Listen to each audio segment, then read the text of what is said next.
Aw, yeah. Welcome to another episode of Rick Snip and the Cool Kids. It's me, your main man, Rick Snip. Back on the ones and twos, as always. And tonight, got some nice, smooth jazz for you. It's a smooth jazz kind of night. You know what I like to do. Slow. This is so fucking weird. Anyway, it's just me tonight. Thought I'd take a stab at God, that saxophone just hits so right. In all seriousness, though, there's probably not going to be a whole lot of seriousness this episode. It's probably going to be a little bit shorter because it's just me. I don't out of shit to talk about. Pretty. Fuck, this music goes from. This motherfucker's going. You know, it's saxophone. I love that shit. But it's whatever. Let's start the episode. This episode is going to be titled Spoilers Only. Because I'm going to be spoiling all the fucking things that came out this last week and weekend. Starting with the one I think less people who listen to this show have seen, Game of Thrones. Because I don't think a lot of my friends are into Game of Thrones. They seem more like a movie crowd, except for like Tyler. But everyone else seems like a TV person. And if you didn't see one, you probably saw the other one. So let's get into that. Game of Thrones, they finally had the big fucking showdown with the zombies. It's been building up for 8 years. Man, oh man, was that a fucking satisfying conclusion to the White Walker saga on. I'm addicted to listening to my voice sound like that. I'm so sorry, but but yeah, it was fucking crazy. They had the White Walkers show up, and they just ate everyone in Winterfell's lunch. So fucking bad. It was so bad. The Thraki squad got fire swords at the beginning, and fire is the White Walker weakness, and like they all rode into the zombies, just straight into the zombies. And then die. Like, one by one, you see all the little fire swords just go out, and then only, like, 4 people show up and come back. And they're like, turn around, this was a mistake. We fucked up, this was wrong. We did it bad. We did this one bad. That's a mulligan, we'll get the next one. But this round is over, they won. We could see it fall back. Like, it's literally, like, a minute. It's a minute, and it's pitch fucking black except for the little lights, and then everyone dies. There's, like, one idiot just running. There's just one idiot running back on his fucking horse. Like, he doesn't even say anything. He just rides all the way back into the fucking castle, to the gate, and it's like, no, that didn't work. Bad plan, we failed. Turn around. And that's the whole episode, is them being like, alright, zombies, how about this? And then, like, the people who, the only idiots to survive their next plan are like, alright, pack it in. That one did not work and will not work. We need to get the fuck out of Dodge, because this shit is not popping off at all. Like, motherfuckers were like, it'll be safe down in the crypt the whole episode before. It'll be safe in the crypt. They said it at least, and those in the crypt, at least 8 separate times on the episode prior, you know? And you knew people weren't going to be safe in the crypt, but nowhere was fucking safe in Winterfell that night. It was so fucking crazy. Okay, so, like, the crypt shit didn't even get that wild. They got, like, some women and children, but it was, like, older, slower, weaker zombies, so it was, like, a handful of motherfuckers. It wasn't a lot.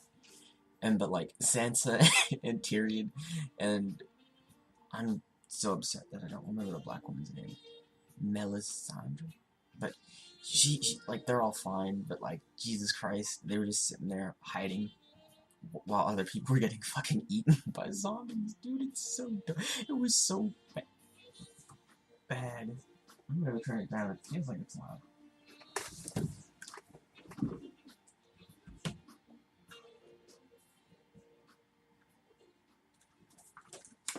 feels like it's loud to me. It sounds loud to me. I don't know how loud it actually is. I'm a bad judge of that, but it felt loud. It felt very loud. But yeah, just a fucking mess of an episode. Like, everyone's just dying and running and dying and running. You think Jon Snow's gonna die like at least 10, 15 times, and you're like, alright, I guess this is the end for old Johnny Snow. And no, it's not. He makes it. His girlfriend makes it. There's like one dragon missing. That's Jon's dragon. Jon's dragon is missing. You don't know if it's dead or hurt or where the fuck ever it is.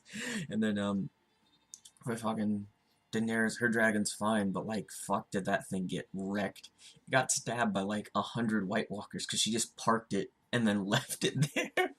She just sat there on the fucking ground. She just sat there.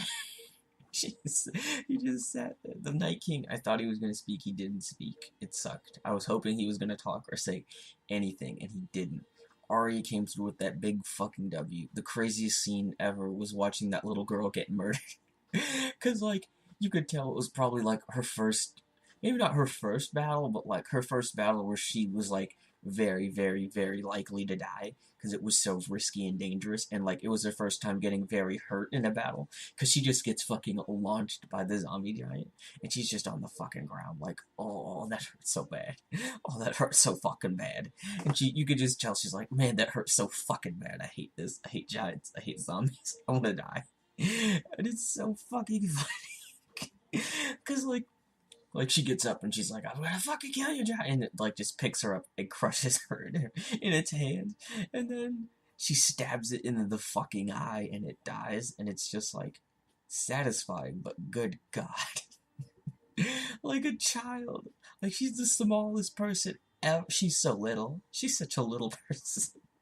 And they squished her to death in a fucking giant's hand. She just died. And then she turns into a zombie. The Night King's like, nah, fuck all you guys. Fuck all your hard work killing my zombies. All your friends that died, that I killed, they're zombies now. Eat my shit. And it's just so wild. It's the most wild fucking thing ever. And it was so good. It was so satisfying and good. And it was an hour and a half. And it was like, fuck, this is a good like, this, if they released that in theater, like, if they released the hour and a half long episodes for, like, theater watches, I might actually show up. Because I would have watched that shit in theaters if the lighting were a little bit better. Holy fuck, though. It was so dark in that episode, but it was so good. Alright, that was 7 minutes. Now I'm going to spoil Endgame. Shot for shot. Okay, Avengers Endgame. Opening. They're all sad. They're all sad. The superheroes, they're all sad. They have feelings, and they're sad. It's very funny, though, how the movie starts off, because they're pretty much like, where is he? Where is he? We're gonna find him. We're gonna kick his ass. And then, like, 10 minutes into the movie, all of the Avengers who aren't dust pull up to Thanos' crib, fucking gangland style, and murk him. And, like the first 10 minutes of the movie, they just gangland style murder Thanos. Just straight up, like, where are the stones? He's like, I don't have them. No, wait, let me do a better thing. I don't have... Josh Brolin, right? I don't have them. I used the stones to destroy the stones, and it almost killed me. I am inevitable. And that's basically what he says. And then Thor's like, oh, you're inevitable? Are you? You're inevitable. You're inevitable. Okay. Was this inevitable? And then he cuts his fucking head off. And they're like, Thor, what'd you do? He's like, I went for the head this time. And then he gets fat. And then Thor just fucks off and gets fat. So, like, the first, I want to say 30 to 45 minutes of the movie are them being like, well, I guess we can't fucking undo what Thanos did. Life's tough. And life is tough because there's a gay guy in the Marvel Universe now, and I think it's one of the Russo brothers, and I don't know if he's gay in real life or not, but it is definitely one of the Russo brothers, I think. And he's just like, yeah, I was on a date with a man, and he was a man, and I am a man. And we just started crying because everyone's fucking dead, and we were both men who were gay in this restaurant. And Captain America's like, you know, if I wasn't so overcome with grief about all of my closest friends and millions of other innocent people dying in front of me. I would absolutely beat the shit out of you for telling me that you were on a date with a man. But that's not Captain America can't do that now because there's less people in the world. So, you know, getting canceled by those few people really will fuck you up for a while, for quite some time. So he had to restrain himself. I'm joking. Captain America's not a homophobe. I don't think. I know Chris Evans isn't. He has to deal with teen girls shipping him and Sebastian Stan all fucking day. And if he was a homophobe, he would have absolutely said something about it. He would have absolutely said something about it. They also ship him with Robert Downey Jr. And it's like he also would have absolutely said something about it. It's a good fucking movie. Alright, so where are we at now? We're at them being sad. And then all of a sudden, we're in San Francisco in an impound lot. And there's a van. It's a familiar van. It's the van from Ant-Man. It's the Ant-Man van from Ant-Man 1 and 2. Ant-Man and the Wasp. The van. The Cousins van from Ant-Man? The van. Okay. As long as you remember the van from Ant-Man 1. And Ant-Man 2 and the Wasp. Ant-Man and the Wasp. That was stupid. That was dumb. Fuck. That whole last 2 minutes was fucking nonsense. Anyway, there's a rat walking around. I fucking love jazz music. Anyway, there's a fucking rat walking around in this van from Ant-Man, and the rat presses a button on the van's console, and Ant-Man shoots out of the van, the Ant-Man van. And it's been 5 years, and he's like, "Oh shit, where's my daughter? Is she dead? Oh shit, they think I'm dead. What the fuck?" And he's like freaking out, right? And then and so he's freaking out because like all his friends is gone, and he's like, "Is my baby girl alive? Is she okay? Is she even alive? Is she even alive or okay?" And she is, which is cool. But then he goes to the Avengers and he's like, "Guys, I'm not dead. I was in the shrink space. I was small." And they're like, "That must have been a long 5 years." And he's like, "It wasn't 5 years. It was like 5 hours. That was fucking wild." And they're like, "Wait a minute, time travel?" And he's like, "Yeah, dude, time travel." And they're like, "No, that's a bunch of bullshit, actually, though. That's a bunch of bullshit, though. Hey, no, but that's a bunch of bullshit, though." And he's like, "IDK, bro. I don't know. I think we could do it. I think we could build a time machine. Like, I think we could build a fucking time machine." And Iron Man's like, "You, you, Mr. Paul fucking Rudd, Mr. Ant-Man, I get small and I get big and I play with bugs. You want to build a time machine? You were like a little baby in this science game. I'm a grown-ass man. I'm Iron Man. I'm the biggest man in the world. You think you can build a time machine without me?" And they're like, "No, we need your help." And he's like, "No, my wife's alive. My wife's alive. I don't care that your wives aren't alive. My wife, she's alive. And guess what? I got a baby in her. And that baby's awesome. I have a baby, I have a wife. Thanos didn't win for me. For me, Iron Man, for me, that's a dub. That's a dubs all around. That's Dub City, baby. I won. That's a total decisive victory for Iron Man. Got my wife, got my baby, I got my friend Happy Hogan. And most importantly, I don't have Captain Backstab and his little butt buddy trying to beat me up with my dad's shield and, kick my ass in some weird vault because I'm upset because he killed my dad. So you know what? Bud? Hey, Bud, why don't you guys go fuck yourselves with your time machine? Alright? McFly? Hey, McFly? He calls him McFly a lot in the movies. Like, "Hey, McFly? Why don't you suck my cock and balls? I have a kid at home now. You want me to get into this dumb bullshit? I have a kid. I have responsibilities. I can't just be fucking off to other parts of the world to go play 88 in my fucking DeLorean with you assholes who beat me up and broke all my cool ships and suits and shields, bro. So, eat a dick." And they're like, "Alright, Iron Man, I guess we won't build a time machine." And then Iron Man's like, "I love my daughter so much. I love my daughter so much I could die. She's so little and she loves me more than anything. And she's the best thing that ever happened to me. But man, oh man, do I miss Spider-Man sometimes because he looked up to me. His stupid, high-pitched ass voice. Spider-Man, hey, Mr. Stark. He makes fun of Peter's voice a whole lot. He's like, fuck, that kid was so in love with me. It was embarrassing, but he didn't even care how embarrassing it was. I miss Spider-Man. And Iron Man is like, man, I miss Spider-Man so much. And then he just sort of solves time travel in like 2 minutes.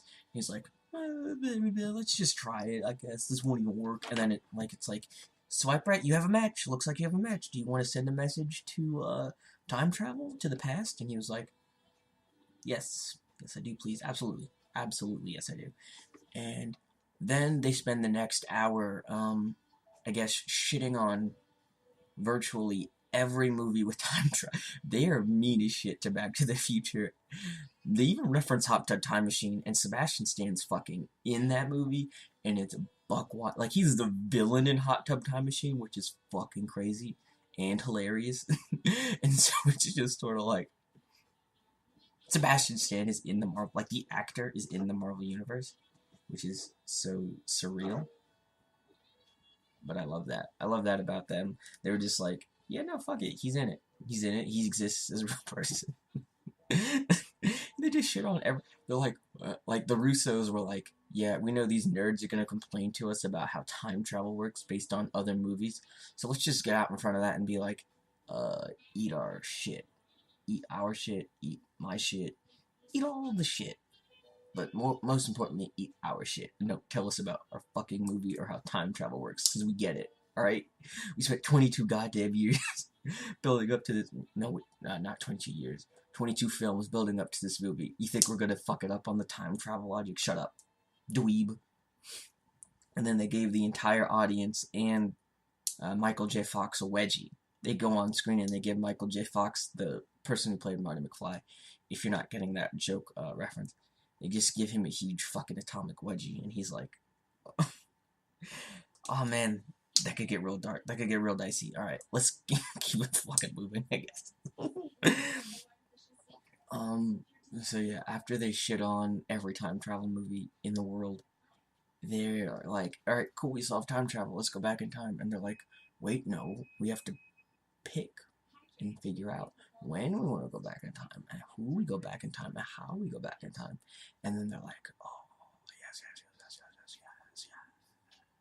yes, this makes sense. We will be doing that. Okay, cool. We're gonna go in time, and we're gonna find all the stones when it's the easiest to get all the stones, and then we're gonna keep going back in time, and then come back here with all the stones, and wish everyone back to normal, and then we're gonna go in the fucking. Then we're gonna go back in time again after that and put all the stones back. And they were like, yeah, that's a good plan. And so the plan is basically for all of them is a time heist. It's like Ocean's 8, but with men. So Ocean's 9 or Ocean's 11, I guess. But there's like 8 of them, I think. And they all just go back to different parts of the past in different Marvel movies. So Thor goes to Thor 2 with the Raccoon Man. And Thor's fat, by the way. He's very fat. It's very funny how fat Thor is. But it's the Raccoon Boy and Thor, and they go to Thor 2. And then Captain America, Iron Man, and Ant-Man all go to Avengers 1. They don't go to Avengers 2 because that movie wasn't as good domestically.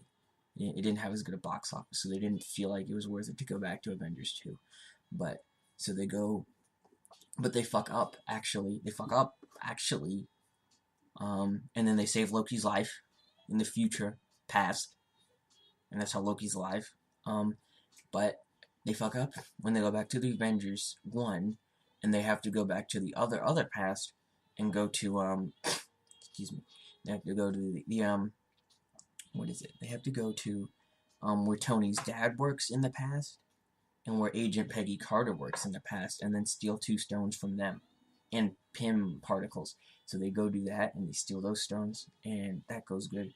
And then it's really sad because Tony gets to be nice to his dad. He's like, I love you so much. You're my favorite dad. I love you so much. And then he gets to say goodbye. And then what happens? Oh, okay. So Nebula, Clint and Natasha, and Iron War Machine Man, Don Cheadle, the actor, and Nebula and Clint and Natasha go to the other path. They go to Guardians of the Galaxy 1, and that's where things get dicey, because they accidentally tip off Thanos from 2013, and then Thanos from 2013 shows up, and he pretty much beats a whole lot of ass. But they do get the stones. They do get the stones. They wish everyone back, and they're like, "Oh yeah, bro, oh yeah." And then, but Thanos from 2013 shows up, and he's like, I'm inevitable. I did this all to you. You did all this to undo what I've already done to you. And you're like, Thanos, you're talking a lot of bullshit. But like, low-key, they might beat your ass this time. They got way more people. They got a lot of people this time. And that's what I'm going to talk about. Big spoiler scene. Everybody comes back. Everybody who died comes back. And it's super tight. Also, Black Widow dies. So they can get the Soul Stone. It's fine. Because she did it on purpose. But, excuse me. But yeah. So, there's this cool scene after Thanos starts beating up Captain America and Thor and Iron Man. Basically, Captain America's like, oh man, I can use Thor's hammer now, which is cool. But like, also, Thanos is kind of beating my ass still. I didn't really get to train with this hammer. So like, he's still kind of beating my ass. I mean, Captain America does beat his ass a little bit. He gets some fucking combos off. But like, Thanos just starts cutting his shield with his big sword. Because Thanos has this giant Darth Maul-like sword. And he's like, it's like as tall as Thanos. And Thanos is like 9 feet tall and like 9 inches hung. And it's like crazy. But yeah, so like, that all happens. And then, yeah, Captain America can use the hammer. And Thor's like, oh shit, oh shit, oh shit, I knew it, I fucking knew it, bitch. And Captain America's like, dude, that's what's up, I'm worthy, that's what's fucking up. Hell yes, bro, I'm worthy. And it's so cool how worthy Captain America is. I love that about him, love that for him. But, seriously, don't listen to this episode if you don't want these movies spoiled. I'm doing the whole fucking plot. This is the whole plot of Avengers Endgame. You can suck my dick if you weren't gonna see. If you were gonna see it. If you were not gonna see it, don't listen to this fucking episode. I'll put a disclaimer at the beginning. Do not. I already said it at the beginning, but I'll do it at the very beginning. Do not listen to this until you see the movie, because this is my shot-for-shot retelling. Okay, so after Thanos starts beating up Captain America and Iron Man and Thor, because Thor's fat, and he stays fat the whole movie. You think he's gonna magic away the fat, but he does not. Thor's just fat the whole film. Even after the end, they're not like 6 months later, and Thor's lost all the weight. No, Thor's just fat now. Okay, Chris Hemsworth was done being a fucking sex symbol. He was sick of it. His wife was like, I'm done. I'm over it. I'm sick. You keep your fucking shirt on this film, or you put on 30 pounds, and that's it. Those are the choices. And he was like, the shirt's coming off. But you know what's coming on? All this weight. It's a fat suit. He didn't actually gain weight, but it's very funny. And sad. I think Thor has an Xbox 360. I think that's the saddest part of the movie, is that he still plays Xbox Live on 360, and he talks shit to people. Like, they were playing Modern Warfare 2, I think. They were playing Modern Warfare 2. Oh my god. They're playing Modern Warfare 2 on Xbox 360. And Thor's still talking shit. The year is 2018 in that movie. And it's a fucking 360. What a low point. He's a prince. He's a king. He's a king of Asgard. He has a 360. It's not even his. He has roommates. The king of Asgard has roommates and an Xbox 360, and that's the funniest part of Avengers Endgame. He has roommates. He put on 30 fucking pounds. And he has an Xbox 360.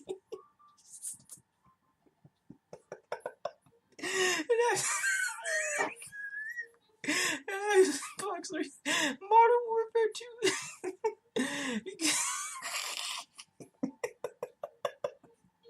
What a dumb movie. What a dumb movie. What a dumb thing to have in the movie. Oh my god, that's so funny. That's so funny. Okay, okay, okay. So after Thanos beats all their asses, you hear Sam. If you don't know who Sam is, that's the Falcon Man, the black guy, Anthony Mackie, the Falcon. Anthony Mackie, the Falcon. Um, he's like, hey, Cap, you need some help? You need some help, Cap? I'm here to help you with my cool wang things, and I'm here to help and save the day. And you're like, all right, Falcon, what can he do? But first, you have to remember who the fuck is Sam. Like for me, I legit was like, who the fuck is Sam? Because the subtitles were like, Sam says, "Hey Cap, you okay?" And I'm like, who the fuck Sam? And then I'll edit that out. Excuse me. Oh, if I don't edit it out, because I'm lazy. And then you see all those cool circles popping up that Doctor Strange does, and you just sort of like, and then you see a whole bunch of black people. Just an absurd amount of black people start walking through these circles, and they're like, "You Bombay, you Bombay, you Bombay, you Bombay, you Bombay." Okay, that's a lot of those.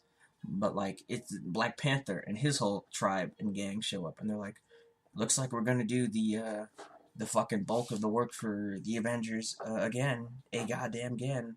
Whoopsie fucking doozle." You know, and they're like pretty fucking mad about that whole endeavor. You know what I mean?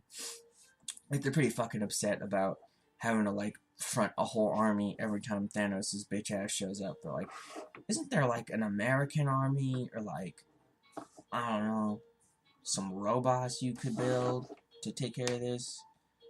And Iron Man's like, no, I'm not as rich as you, T'Challa. I'm fucking sorry. You're the only asshole here with an army. Thanks.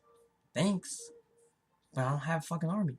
And they're like, okay, well, you can fucking, you're gonna catch this invoice, Stark, because, you know, we know you're good for it. And, like, we got some losses, we got fucking life insurance to dole out to widows, you know, we got all this logistical stuff we have to deal with after a bunch of our people get fucking killed by spacemen. We barely even knew spacemen were alive, and now we gotta fight more space, fuck, man. Which is some bullshit, really, to me. But then also all the like the T'Challa and Shuri is all there, and they're like, "What's up?" And then Doctor Strange is here, and he's like, "What's up?" And Spider-Man is there, and he's like, "Hey, Mr. Stark. Hi, I'm Spider-Man, and I'm so excited. Something crazy must have happened after remember when I turned into dust and died in your arms, and I was crying about it because I died in your arms, and I'm 15 and I fucking died in your arms on your watch as your young ward. Yeah, I guess I just blacked out instead of turning to literal ash in your fucking arms, because I just woke up in space. That was wild. I was in space, and then I just showed up here, and so that was cool. I guess we gotta go fucking kill these guys, huh? And like I've said before, unfortunately, for Peter Parker, he did commit the cardinal sin of murder, and so he and I think all the rest of the Avengers are going straight to hell. And, you know, it's unfortunate, but that's what's going to happen. And so there's like 30 to 40 minute long battle scene of the Avengers just, you know, whooping ass against Thanos' guys. And then Captain Marvel shows up, and you're like, oh, where has this bitch been the whole goddamn movie? They just let her leave, and she comes back. She's got this cool lesbian haircut, which is awesome. It's like, you can't see it. I was doing the motion to show you how it looked, but it's cool and it's very gay. You'll love it. You'll love it if you haven't seen the movie. You'll love it, or you did see it and you loved it because she looks very gay. I love it. But yeah. So she shows up and you're like, fuck yeah, dude. And you're like, and Thanos is like, oh, I'm gonna beat her ass. She's just some lady. And then like he headbutts her, and she's like, you weak little bitch. You weak little bitch. I'm gonna pull out your tiny little boy cock. I'm gonna jerk it off and beat off, and nothing's gonna come out because you're a little baby, Thanos. You're a little baby. And you know, he felt very insecure about that thing that she just said to him. because no one had ever talked to him like that before, because he's all tall, so they all think he's well endowed. But yeah, he punches her, and she just eats it, and she looks at him like, "You're such a little bitch. I'm gonna punch you right in the fucking face." And she does, and he looks so afraid, and like he's about to like break his fucking hand and tear it literally off his body. And so he pulls out the power stone from the gauntlet, and then he puts it in his other hand, and then he cheats and punches her with that hand, and she's like, "Ow." And then there's this also really cool scene where like all the girls in the excuse me, Marvel Cinematic Universe show up to beat up Thanos' guys, and they do. Oh, I'm so sorry. Oh, I'm so sick. But they do. They beat up all his guys. They beat their fucking asses in so hard. Except for Black Widow, who is dead. So she didn't even get to... She was like the first girl in the Marvel movies, and then she's dead. So there's this whole cool lady battle, but she's not there. And then Scarlet Witch shows up, and she's like, "You took everything from me." And Thanos is like, because it's 2013 Thanos, he's like, "I don't even fucking know who you are. What do you mean? What do you mean? I didn't even take anything from you. I'm 2013 Thanos. It's 2013 my time. How did I take something from you? It's 6 years in the past." And she's like, "Oh, you'll fucking remember me, you little bitch.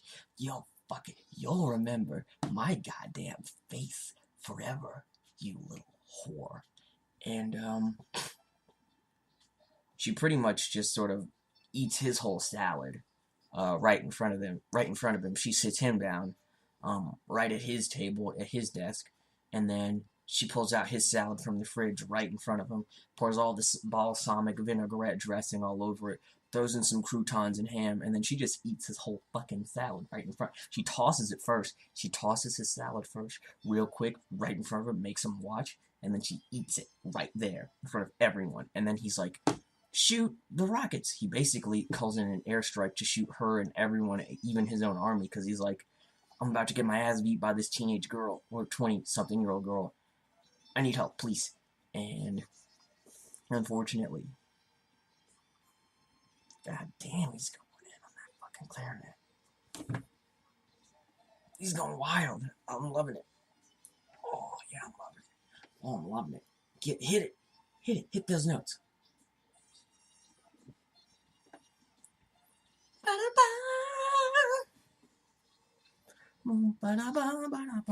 Oh, so good.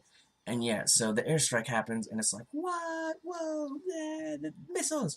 And that's when Captain Marvel actually does show up and breaks the whole ship. And then Thanos is like, "My whole ship! I spent years building that. My entire ship, how is it broke?" And she's just like, "Well, girl power, bitch. Suck my dick." And then she pegs him in front of everybody, like I just told you about. She pegs him. Thanos gets pegged quite a few times by the ladies in this film. They just sort of bust the strap out and just slam into him, just slam away, just right into his fucking spinal cord. And I know Brie Larson, fucking hip thrust 400 pounds, so like, you can imagine what type of PSI his fucking colon is experiencing, with that BAM! BAM! Right in the spinal tap, And so, like, at the very end, he gets the gauntlet again, and he's about to snap, and he's like I said, Thanos, like I said, I am inevitable. You can't do anything to stop me. I'm so fucking good. Look at me. I'm so fucking purple and huge. Voiced by Josh Brolin. That's right. That's right, you bitch. I'm Josh fucking Brolin the whole goddamn time. And then Iron Man had just seen Into the Spider-Verse in 3D, Spider-Man Into the Spider-Verse. He had just seen that movie, and what he had taken away from that movie is, don't watch the mouth, watch the hands. And he does sleight of hand close-up magic to essentially steal all fucking 6 Infinity Stones from Thanos' gauntlet and put it into his Iron Man suit. And then he's like, "Hey, Thanos, you're inevitable. Hey, Thanos, you're inevitable. But guess what, you fuck, you purple fuck. Guess what?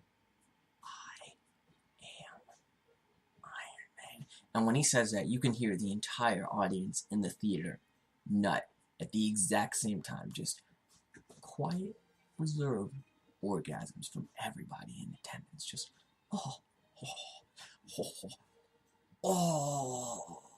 That was one guy in the back, who was way back. Everyone heard him. He was the only leper. Like, oh, oh, like one of those guys who sounds like they're choking when they do it. You're probably European, probably French, definitely. But the thing they set up earlier in the movie is if you use the Infinity Stones, it does fuck you up real bad.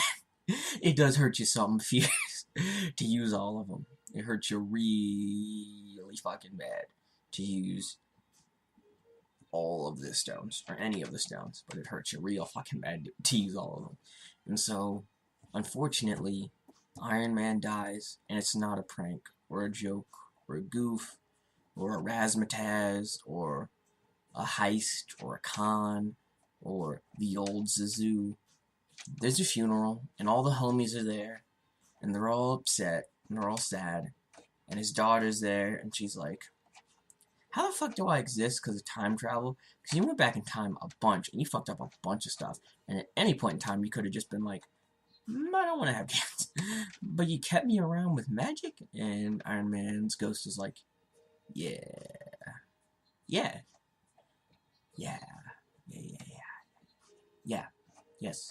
that's what's up. And so gang violence and teamwork and magic, most importantly sleight of hand close-up magic, wind up saving the day in Avengers Endgame.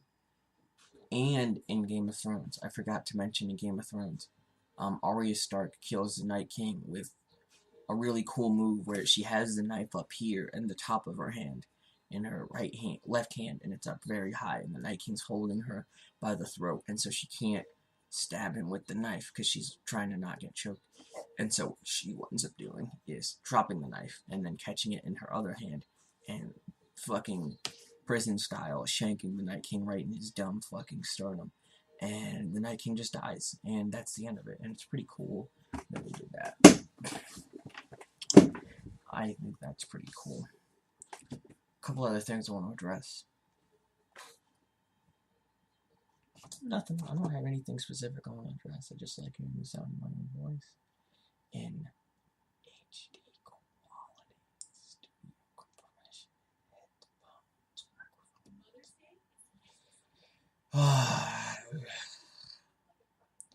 I'm not going to work at Old Spaghetti Factory starting tomorrow.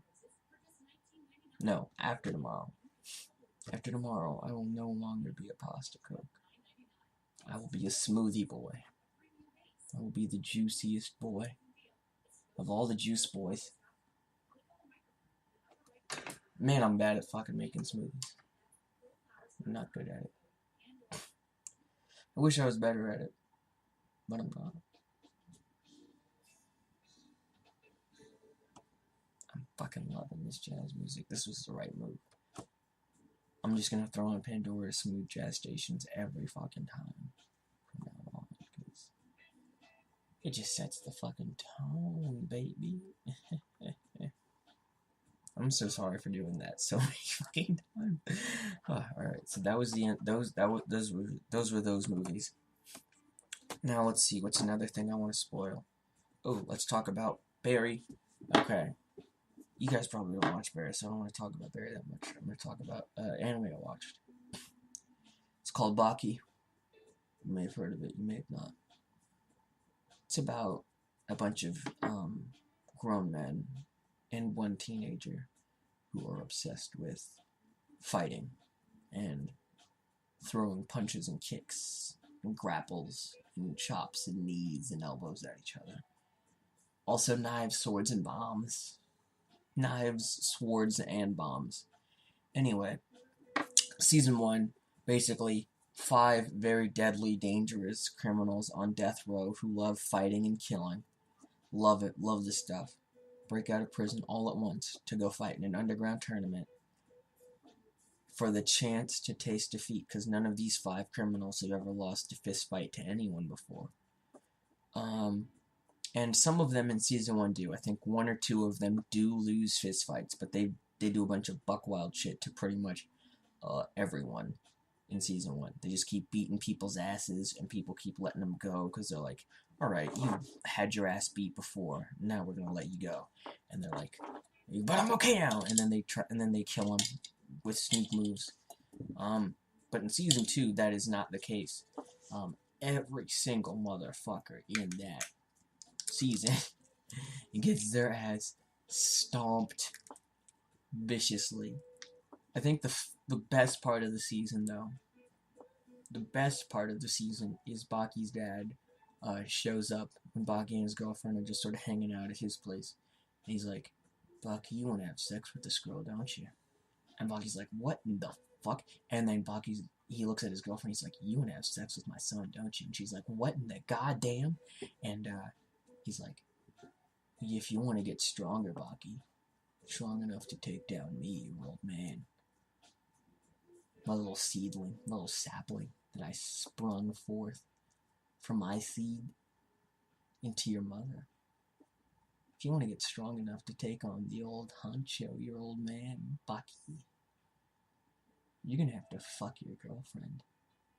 You're gonna have to fuck her hard. You're gonna have to fuck her at nighttime. You're gonna have to fuck her when you don't want to. You're gonna have to fuck her in the daytime. You're gonna have to fuck her till you don't want to fuck anything else, till you can't move. And then you're gonna fuck her some more, Bucky. Then you're gonna fuck your girlfriend some more, Bucky. And then you, Miss Girlfriend, you fuck my son. Oh, you fuck my son and you fuck him good. You fuck my son so hard.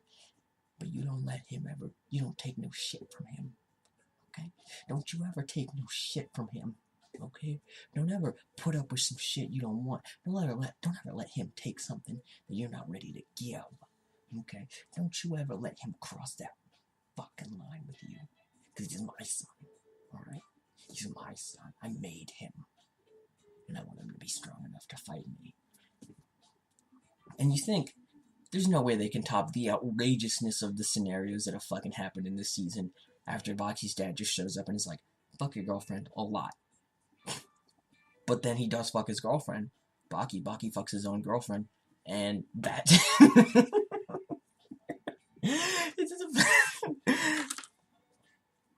I have seen thousands, countless hours of pornography in my time.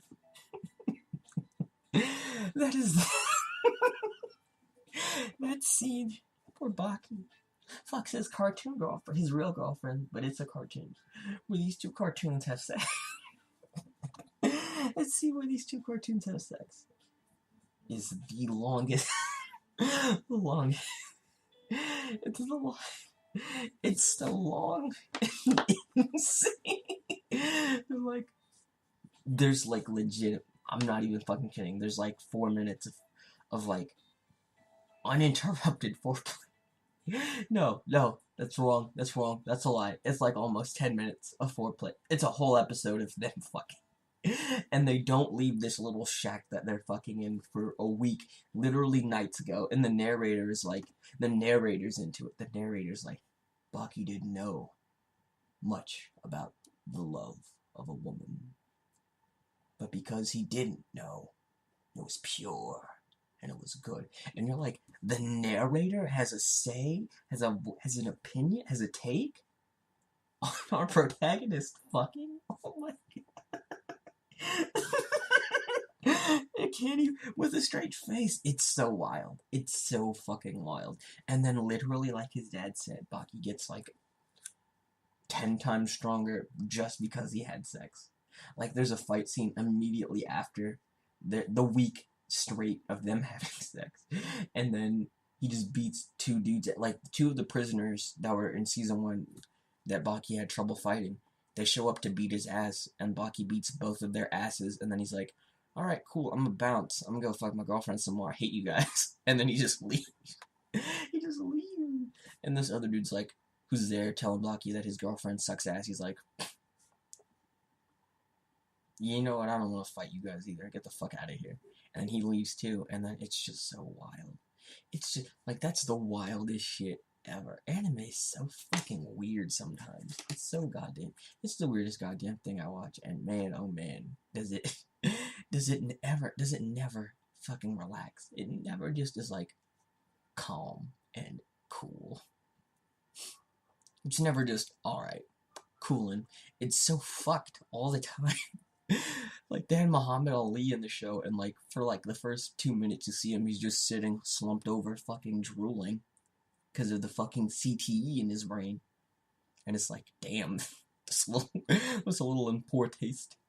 They say a bunch of nice shit about it, but man, oh man, is it a little bit of poor taste? Just a tiny bit. And then the season ends with them going to China to go be in a kung fu fighting tournament, and that's it. All the prisoners get their asses beat, and then season 3 has to come out. But God, that was so weird. It was so weird. It was funny as fuck, and like the action was obviously hype as hell, but like goddamn was that shit weird. So fucking weird. The opening goes hard though. The opening goes hard as fuck. I've also been watching this other one called The Rise of the Shield Hero. Very dumb. Oh, fuck me hard. Is that an ant? Oh, it's not an ant. It's something much worse.